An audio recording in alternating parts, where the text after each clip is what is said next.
नमस्कार दोस्तों, इस वीडियो को लाइक करें, हमारे चैनल को सब्सक्राइब करें, इस घंटी के आइकन को दबाएं और सेलेक्ट करें हमारे सभी वीडियो सबसे पहले देखने के लिए।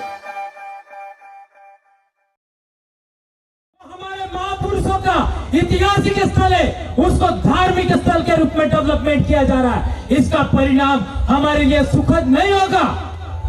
यह है परिणाम जिसकी वजह से हम लोगों को निर्णय लेने लायक बनना होगा, और आप लोग निर्णय लेने लायक बनना चाहते हैं तो आप लोगों को भ्रम से बाहर निकलना होगा।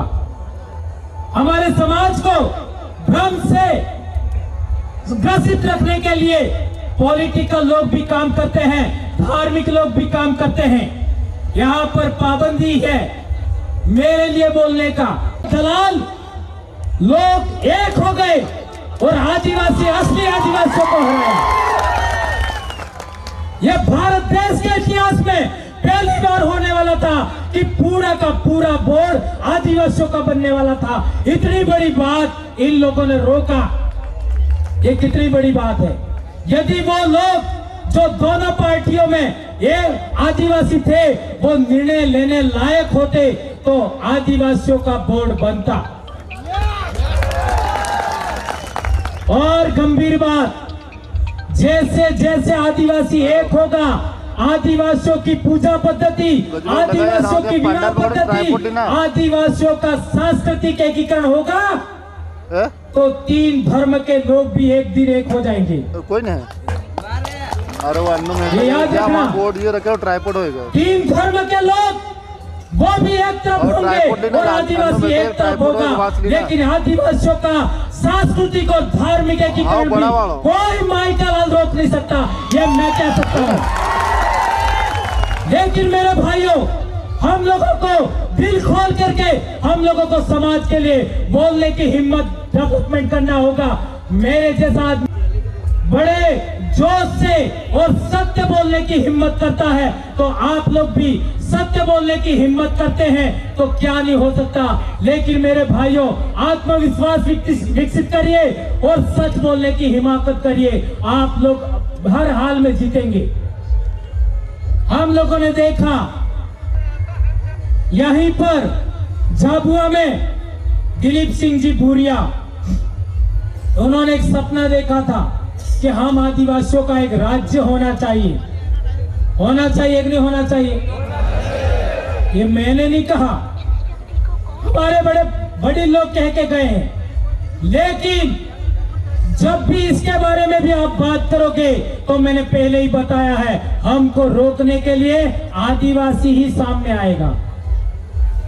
ये ओबीसी समाज का आदमी ओबीसी को, ये हमारी थीम है, उस थीम पूरे आदिवासियों के लिए बहुत महत्वपूर्ण है, इसके लिए इसका सम्मान हमको करना चाहिए। तो मैं बता रहा था कि आदिवासियों की समस्याएं मूल क्या है। तो एक मैंने समस्या आपके सामने आइडेंटिफाइड किया कि निर्णय लेने की क्षमता का अभाव। बेशक इस क्षेत्र में बड़ा काम हो रहा है। हमारे महापुरुषों ने बहुत पहले 28 साल पहले सोचा था कि आदिवासियों की एकता होनी चाहिए। ये एक जमाने में निर्णय लिया था, उसका परिणाम है कि आज भंवरलाल परमार बोल रहा है। भंवरलाल परमार आदिवासी एकता परिषद की ही उपज है, इसलिए हम लोगों को इस बैनर का भी हमें सम्मान करना है। तो मेरे भाइयों, मैं बता रहा था कि हम लोगों को हमारे भौगोलिक क्षेत्र को एकीकरण करना क्यों आवश्यक है, उसके बारे में दो चार बातें महत्वपूर्ण बताना चाहता हूँ। आज की तारीख में स्टैच्यू ऑफ यूनिटी की हम बात करते हैं तो वो केवल गुजरात के लोगों ने उसके लिए लड़ाई लड़ा।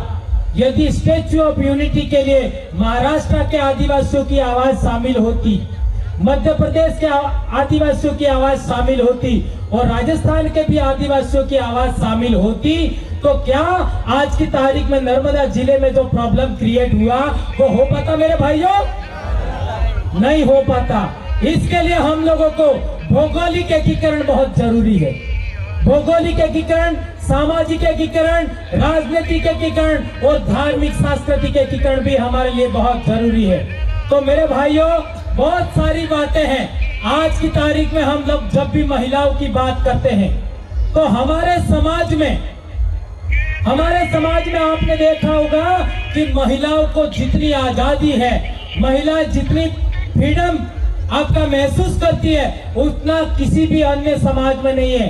भारत में एकमात्र आदिवासी समाज है जिसमें महिलाएं आदमी के बराबर काम करती है, आदमी के बराबर आपका फ्रीडम महसूस करती है, आदमी के बराबर हर काम करती है। तो क्या ये जो आदिवासियों में महिलाओं की आजादी है, उसकी उन्हीं जीवन मूल्यों को आधार मान करके हम लोग दूसरे समाज के लोगों की महिलाओं का भी जागरण कर सकते हैं। वो कब होगा? जब आज की तारीख में हमारे पितृसत्ताक व्यवस्था आदिवासियों में भी लागू हो रही है, उसको हमें रोकना होगा और महिलाओं को लीडरशिप देनी होगी, महिलाओं को आगे लाना होगा, महिलाओं को अच्छे से अच्छा बोलना सिखाना होगा। और एक महत्वपूर्ण बात, जलवायु परिवर्तन पूरी दुनिया में हम देखते हैं, तो जलवायु परिवर्तन के मामले में इस पूरी दुनिया को कोई संदेश दे सकता है, कोई आदर्श मॉडल दे सकता है, तो वो आदिवासी समाज है। ये मैं नहीं कह रहा, बड़े बड़े पर्यावरणविद कह रहे हैं, पूरे यूएन लेवल के। आपका जो 2015 में पेरिस समिट हुआ था कि आदिवासियों की जीवन शैली पूरी मानव जाति, मानव प्रजाति एक्सेप्ट कर ले तो पूरी दुनिया में जलवायु परिवर्तन की समस्या का निराकरण भी हो सकता है। यह आप सबके लिए बहुत गर्व की बात है मेरे भाइयों। और आज की तारीख में हमने देखा है कि आदिवासियों के अंदर पहले जमाने में जो अनाज, जो हम लोग साग भाजी खाते थे, वो साग भाजी आज की तारीख में हम लोग उत्पादन नहीं कर रहे हैं। आदिवासी एकता परिषद के माध्यम से हमने पिछले सालों में देखा कई प्रकार की डिशेज।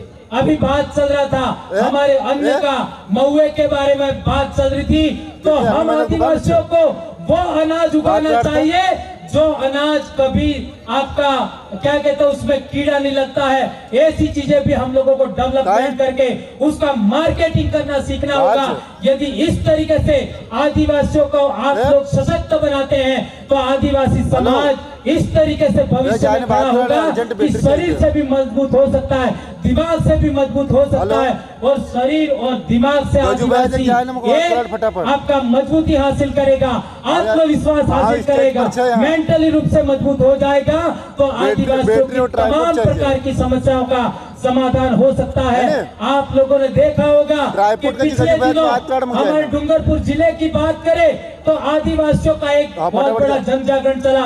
उसके तहत आदिवासियों पर बहुत सारे आरोप लगाए गए, और पिछले दिनों हमारे डीजीपी महोदय ने ये अभी प्रेस कॉन्फ्रेंस करके बोला कि आदिवासियों के ऊपर जो आरोप लगाए वो आरोप निराधार है, ये बोला। जबकि हमारे अपने लोग आरोप लगाते थे, तो मैं उन तमाम मेरे भाइयों जो हमारे से वैचारिक रूप से इत्तेफाक नहीं रखते, हमारे से किसी संगठन की दृष्टि से इत्तेफाक नहीं रखते, उन भाइयों से भी निवेदन करना चाहूंगा कि आदिवासी समाज को बचाना है तो ये अंतिम पीढ़ी है, ये अंतिम अवसर है। आज की तारीख में मैं एक बहुत महत्वपूर्ण बात कहना चाहता हूं कि यदि आदिवासियों की पूजा पद्धति भूल गए, ये लाइन याद रखना, यदि आदिवासी अपनी पूजा पद्धति भूल गए तो आपके ऊपर वर्ण व्यवस्था लागू हो जाएगी।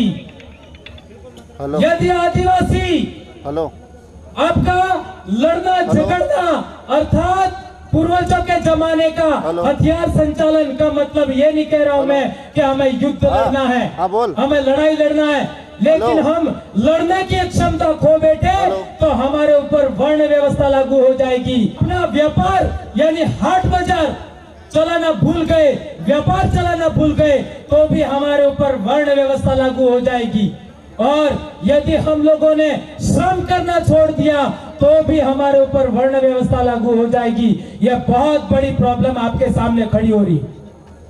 और एक बात मैंने मध्य प्रदेश में देखता हूं कि मध्य प्रदेश के भाई टंट्या भील को तो बहुत बड़े पैमाने पर मानते हैं, टंट्या भील को बड़ा महापुरुष मानते हैं, पूजा करते हैं, नमन करते हैं, मूर्तियां स्थापित करते हैं, लेकिन जब भील की बात आती है तो उसको नीचा समझते हैं। सही बोला गलत बोला है? जब भील की बात आती है तो नीचा समझते हैं। कई लोग मेरे को कहते हैं कि भील को तीसरे नंबर पे माना जाता है। मैं ये नहीं कह रहा कि भील को पहले नंबर लीजिए। यहां एक टेक्निकल प्रॉब्लम है कि आदिवासी समाज में ऊंच नीच नहीं होती है। यदि आदिवासी समाज में ऊंच नीच हो गई तो आप आदिवासी नहीं रहोगे। करते हो तो आज की तारीख में भूल जाना। क्या आप ये मेरी बात से इत्तेफाक रखते हैं? हाथ ऊंचा करके बताइए। आज के बाद मध्य प्रदेश में ऐसा नहीं होना चाहिए कि आदिवासी ऊंचा लिया आदिवासी नीचा। ये बात बहुत ध्यान रखना। और दूसरी बात, कई बार देखा गया है कि हम छुआछूत भी बरतते हैं। यदि आदिवासी में छुआछूत हो गई, ऊंच नीच हो गई तो आदिवासी समुदाय नहीं रहेगा, जाति में बदल जाएगा। ये अपना व्यापार यानी हाट बाजार चलाना भूल गए, व्यापार चलाना भूल गए तो भी हमारे ऊपर वर्ण व्यवस्था लागू हो जाएगी। और यदि हम लोगों ने श्रम करना छोड़ दिया तो भी हमारे ऊपर वर्ण व्यवस्था लागू हो जाएगी। यह बहुत बड़ी प्रॉब्लम आपके सामने खड़ी हो रही। और एक बात मैंने मध्य प्रदेश में देखता हूं कि मध्य प्रदेश के भाई टंट्या भील को तो बहुत बड़े पैमाने पर मानते हैं। टंट्या भील को बड़ा महापुरुष मानते हैं, पूजा करते हैं, नमन करते हैं, मूर्तियां स्थापित करते हैं। लेकिन जब भील की बात आती है तो उसको नीचा समझते हैं। सही बोला गलत बोला है? जब भील की बात आती है तो नीचा समझते हैं। कई लोग मेरे को कहते हैं कि भील को तीसरे नंबर पे माना जाता है।